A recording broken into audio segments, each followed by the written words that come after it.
Hello all welcome to Harsha TNPSC class. இந்த ஒரு வீடியோவில் நம்ம கால மேலாண்மையில் திறமையை பெற்று நம்ம எப்படி நம்மளுடைய தேர்வுகளில் சக்ஸஸ் பண்ணணும் அப்படிங்கிறத பார்க்க போகிறோம். So mastering the time management. இந்த டைம் மேனேஜ்மெண்ட் பற்றி நிறைய வீடியோஸ் நீங்கள் பார்த்துருக்கலாம். இந்த ஒரு வீடியோவில் உங்களுக்கு 7 டிப்ஸ் கொடுக்க போகிறோம். இந்த 7 டிப்ஸ் உங்களுக்கு காம்படிட்டிவ் எக்ஸாம் கிளியர் பண்ணுறதுக்கு ஈஸியாக ஹெல்ப் பண்ண போகுது. ஸோ ஃபர்ஸ்ட் என்ன டிப்ஸ் அப்படின்னு பார்த்தீங்கன்னா, கால அட்டவணை தயாரித்தல். இது எல்லாரும் ரேண்டமா சொல்ற ஒரே விஷயம் தான். ஸோ நீங்க ஒரு அகாடமில சேர்ந்து படிச்சுட்டு இருக்கீங்க. நீங்க பிரிலிம்ஸ் படிக்கலாம், மெயின்ஸ் படிக்கலாம், டிஎன்பிஎஸ்சி தாண்டி வேற சென்ட்ரல் கவர்ன்மெண்ட் எக்ஸாமுக்கு கூட நீங்க பிராக்டிஸ் பண்றவங்களா இருக்கலாம்.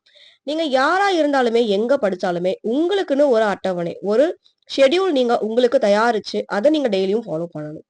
தினசரி, வாராந்திர அந்த அட்டவணை தான் உங்களுக்கு ஹெல்ப் பண்ண போகுது. உங்க லைஃப்ல நீங்க அடுத்தடுத்து என்ன பண்றீங்க அப்படிங்கிறத. அட்டவணை எதுக்கு இவ்வளவு இம்பார்ட்டன்ட்டா எல்லாருமே சொல்றாங்க அப்படின்னு பார்த்தோம்னா, ஃபர்ஸ்ட் வந்து இன்னைக்கு நம்ம நல்லா படிச்சுட்டு இருப்போம். நாளைக்கு படிப்போம். நாளான்னைக்கு படிப்போம். அடுத்து என்ன பண்ணுவோம் நம்ம? அப்படியே ஸ்லோ ஆகும். 2 மணி நேரம் படிச்சது அப்படியே 1 மணி நேரம், 1/2 மணி நேரம். ஸோ இந்த மாரி ஆகக்கூடாது அப்படிங்கிறனால தான் அட்டவணை. நம்ம ஒரு நாளைக்கு இவ்வளோ நேரம் அப்படின்னா, அவ்வளோ நேரம் நம்ம கட்டாயமா படிக்கணும் அப்படிங்கிறத நம்ம மைண்ட்ல வச்சு செயல்படணும். ஃபர்ஸ்ட் பாயிண்ட் நமக்கு அதான் சொல்றோம். ஸோ செகண்ட், முக்கிய பாடங்களை முதலில் படிக்கவும். ரொம்ப ரொம்ப ரொம்ப முக்கியம். இந்த முக்கிய பாடத்த படிக்கிறது ரொம்ப முக்கியம். நமக்கு வந்து அதிகமான கேள்விகள் எந்தெந்த பிரிவுல இருந்து கேட்கறாங்க அப்படிங்கிறத தெளிவா ஆராய்ஞ்சு, அந்த முக்கியமான பகுதிகளுக்கு முக்கியத்துவம் குடுக்கணும். இதுல ரொம்ப இம்பார்ட்டன்ட்டா நோட் பண்ண வேண்டியது சிக்கலான, அதிக நேரம் செலவாகும் பாடம். அது பார்த்தீங்கன்னா, ரொம்ப சிம்பிளா இருக்க மாரி இருக்கும். சில பேர கேட்டா, "அதெல்லாம் நேத்தே முடிச்சுட்டேன். 2 மணி நேரம் தான் ஆச்சு" அப்படிம்பாங்க. ஆனா நமக்கு எடுத்து வச்சு உட்காரும்போது 2 நாள் ஆகும். இந்த டாபிக் இவ்ளோ கடுப்பா இருக்கு. இத விட்டுறலாம். இல்ல இந்த டாபிக் படிக்க ரொம்ப நெறைய டைம் ஆகுது. விட்டுறலாம்.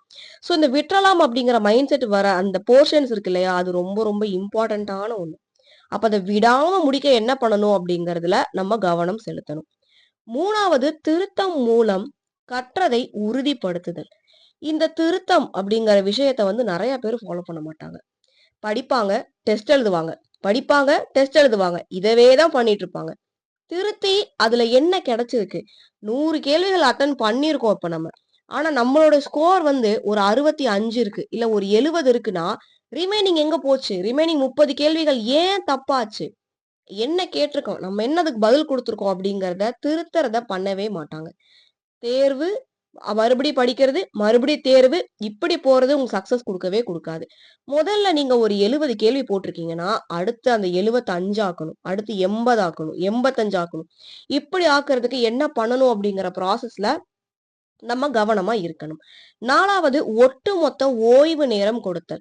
இந்த ஓய்வு நேரம் அப்படிங்கிறதையும் பெருசா யாரும் கண்டுக்கிறது கிடையாது. படிச்சுக்கிட்டே இருப்பாங்க. கேட்டா 10 மணி நேரம் படிச்சேன், 12 மணி நேரம், 15 மணி நேரம் படிச்சேன் அப்படின்லாம் சொல்லுவாங்க. ஸோ இது உங்களுக்கு எஃபெக்டிவா இருக்குமா? ரிசல்ட் குடுக்குமானா? குடுக்காது. ஏன்னு கேட்டீங்கன்னா, நம்ம பிரெயின் வந்து ஒரு மெஷின் கிடையாது. மெஷினா இருந்தாலுமே 12 மணி நேரம் ஓட்டுனதுக்கப்புறம் ஒரு 1 மணி நேரம் ஆஃப் பண்ணி வச்சா தான் மறுபடியும் அது ஓடும். இல்ல ரிப்பேர் ஆயிரும். அப்படி இருக்கும்போது நெறைய நர்வஸ் சிஸ்டம்ல கனெக்ட் ஆயிருக்க நம்ம பிரெயினுக்கு ஓய்வு நேரம் அப்படிங்கிறது தேவை. ஒரு 3 மணி நேரம் படிக்கிறீங்க அப்படின்னா, ஒரு 10 நிமிஷம் தூங்கணும். 10 நிமிஷம் தூங்கணும் அப்படின்னா, உடனே ரூமுக்கு போயிட்டு பெட்ல படுத்து தூங்குறது இல்ல. நம்ம படிச்சுட்டு இருக்க டெஸ்க்லயே கைய வச்சு நம்ம ஒரு 10 நிமிஷம் தூங்கணும். ஸோ இப்படி பண்ணிட்டு இருக்கிறது தான் உங்களுக்கு வந்து லாங் டெர்ம் மெமரிக்கும் அண்ட் நீங்க வந்து ரொம்ப ஸ்லீப்லெஸ்ஸா எனக்கு படிக்கவே முடியல அப்படிங்கிற அந்த டயர்ட்னஸ் இல்லாம உங்களால வந்து படிக்க முடியும். அப்ப இந்த ஓய்வு நேரம் ஒட்டுமொத்த நம்ம படிப்புல ஓய்வு நேரம் அப்படிங்கிறதுக்கு முக்கியத்துவம் கட்டாயம் கொடுக்கணும். 5வது பாயிண்ட், எவ்வளவு நேரம் படிக்க வேண்டும் என்பதை நிர்ணயிக்கவும்.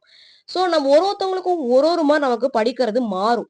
ஒருத்தவங்க வந்து ஒரு டாபிக்க 2 மணி நேரத்துல முடிப்பாங்க. சில பேருக்கு அது 20 மணி நேரம் ஆனாலுமே கஷ்டமா இருக்கும். 2 நாள், 3 நாள், 4 நாள்னு படிச்சுட்டு இருப்பாங்க. ஸோ ஒருத்தவங்களுக்கும் அவங்கவங்க படிக்கிற ஸ்டைல் மாறுபடும் அப்படிங்கிறனால, எவ்வளவு நேரம் ஒரு நாளைக்கு படிக்கணும், அது எந்தெந்த நேரமா இருக்கணும் அப்படிங்கிறத நம்ம முன்னாடியே நிர்ணயம் பண்ணிறணும். பிளான் பண்ணி பண்ணணும் அப்படிங்கிறத தான் இங்க சொல்ல வராங்க. 6வது, நமக்கு அறியாத, புரியாத பாடங்களில் அதிக கவனம். போன வீடியோலயே இந்த அறியாத, புரியாத பத்தி கொடுத்திருந்தோம். அப்ப நமக்கு ஒரு டாபிக் புரியல அப்படின்னா, அது ஏன் புரியல? எங்க தப்பாகுது? எப்படி படிச்சா அது புரியும் அப்படிங்கிறதுல கவனம் செலுத்தி படிக்கணும். ஏன்னா அது வந்து நமக்கு கொஸ்டின் ஏரியாவா இருக்கும். போனா போதுன்னு ஸ்கிப் பண்ணிட்டு போறது மூலியமா நெறைய மார்க் வந்து நம்ம இழக்கிற மாரி ஆயிருங்கிறனால, அறியாத, புரியாத பாடங்கள்ல கவனம் செலுத்துறதுங்கிறது முக்கியமா இருக்கு. 7வது, ஆதாரங்களை சரியாக பயன்படுத்துதல். இங்க ஆதாரம் அப்படிங்கிறது நம்ம கையில இருக்கிற நோட்ஸ். ஹேண்ட் நோட்ஸ் அப்படிங்கிறது. ஆதாரம்னதுமே டைரக்ட்டா அப்படியே இங்கிலீஷ்ல டிரான்ஸ்லேட் பண்ணி எவிடன்ஸா அப்படின்னு யோசிக்கக்கூடாது. இங்க ஆதாரம்ங்கிறது மெட்டீரியல்ஸ் சொல்றோம். ஸோ மெட்டீரியல்ஸ் படிக்கிறதுக்கு நம்ம என்னெல்லாம் கேதர் பண்ணி வச்சிருக்கோம். ஆன்லைன் கிளாஸஸ் கவனிச்சு நோட்ஸ் எடுத்து வச்சிருக்கோமா? அந்த நோட்ஸ நம்ம எப்படி யூஸ் பண்ண போறோம் அப்படின்னு பார்த்தோம்னா, ஃபாஸ்ட்டாவும், கிளியராவும்.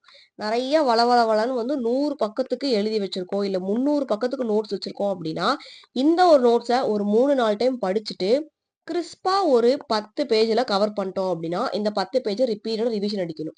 இதுதான் ஃபாஸ்ட், கிளியர் அப்படிங்கிறது. ஸோ தெளிவா சொல்றேன் கேட்டுக்கோங்க. இப்போ புக்ல ஒரு பாடம் இருக்கு. அந்த பாடம் உங்களுக்கு வந்து 40 பக்கங்கள் இருக்கு அப்படின்னு வைங்க. 11த் ஹிஸ்டரி புக்லாம் எடுத்தா ஒரு பாடம் வந்து 40 பக்கங்கள் தாராளமா இருக்கும் இல்லையா? இந்த 40 பக்க பாடத்த 4 பக்கத்துல எழுதுறது பேர் தான் நோட்ஸ். ஓகேவா? 40 பக்கங்களா இருக்கிறத 4 பக்கத்துக்கு எழுதுறது தான் நோட்ஸ். 4 பக்கம் அப்படின்னா, ஓகே. இந்த 40ல ஒரு பக்கத்துல இருந்து 2, 2 பாயிண்டா அப்படிங்கிற டவுட் உங்களுக்கு வரலாம். அப்படி கிடையாது. ப்ரீவியஸ் இயர் கொஸ்டின அனலைஸ் பண்ணி எந்தெந்த ஏரியால எப்படி எப்படி கொஸ்டின் கேட்டிருக்காங்க. நமக்கு அது எப்படி புரிஞ்சுக்கணும் அப்படிங்கிறது. ஒரு 30 பாயிண்ட்ட கூட இப்படி 3 வார்த்தையில சொல்லிருவாங்க. அந்த 3 வார்த்தைய பார்த்தா உங்களுக்கு அந்த 30 பாயிண்ட்டுமே ஞாபகம் வரணும். இது எல்லாமே ரிப்பீட்டட் ரிவிஷன்ல உங்களுக்கு அடங்குறது.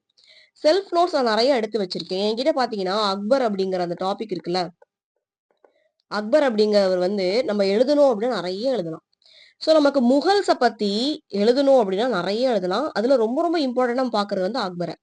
ஸோ முகல்ஸ் டாபிக்ஸ மொத்தமாவே நான் பார்த்தீங்கன்னா 2 பேஜ் எழுதி வச்சிருக்கேன். இப்ப வரைக்கும் கேட்ட தேர்வுகள் எல்லாத்துலயுமே இந்த 2 பேஜ்ல இருந்து தான் வந்து கேள்விகள் கேட்டிருக்காங்க.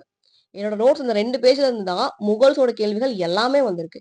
அப்ப எந்த அளவுக்கு நோட்ஸ் வந்து கிறிஸ்டல் கிளியரா இருக்கும் பாருங்க. இதோட முகல்ஸ மட்டுமே 30, 40 டைம் படிச்சு ரெடி பண்ண நோட்ஸ் அது 2 பேஜ். அந்த 2 பேஜ்ல இருந்து தான் எல்லா கொஸ்டினுமே கேட்டிருக்காங்க அப்படின்னா, அது எந்த அளவுக்கு இம்பார்ட்டன்ட்ன்னு பாருங்க.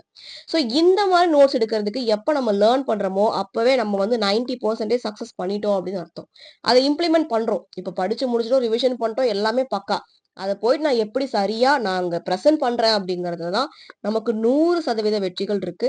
ஸோ இந்த ஒரு வீடியோல உங்களுக்கு இந்த 7 பாயிண்ட்ஸ் ரொம்ப ரொம்ப யூஸ்ஃபுல்லா இருக்கும்னு நெனைக்கிறேன். இந்த வீடியோ உங்களுக்கு பிடிச்சிருந்தா ஃப்ரெண்ட்ஸுக்கு ரெஃபர் பண்ணுங்க. நம்ம சேனல்ல இன்னும் சப்ஸ்கிரைப் பண்ணாம இருக்கீங்க அப்படின்னா சப்ஸ்கிரைப் பண்ணிக்கோங்க. ஸோ டெலகிராம்ல தான் பிடிஎஃப் மெட்டீரியல் எல்லாமே சென்ட் பண்றோம். டவுன்லோட் பண்ணி யூஸ் பண்றதுக்கு உங்களுக்கு யூஸ்ஃபுல்லா இருக்கும். டெலகிராம்லயும் ஜாயின் பண்ணிக்கோங்க.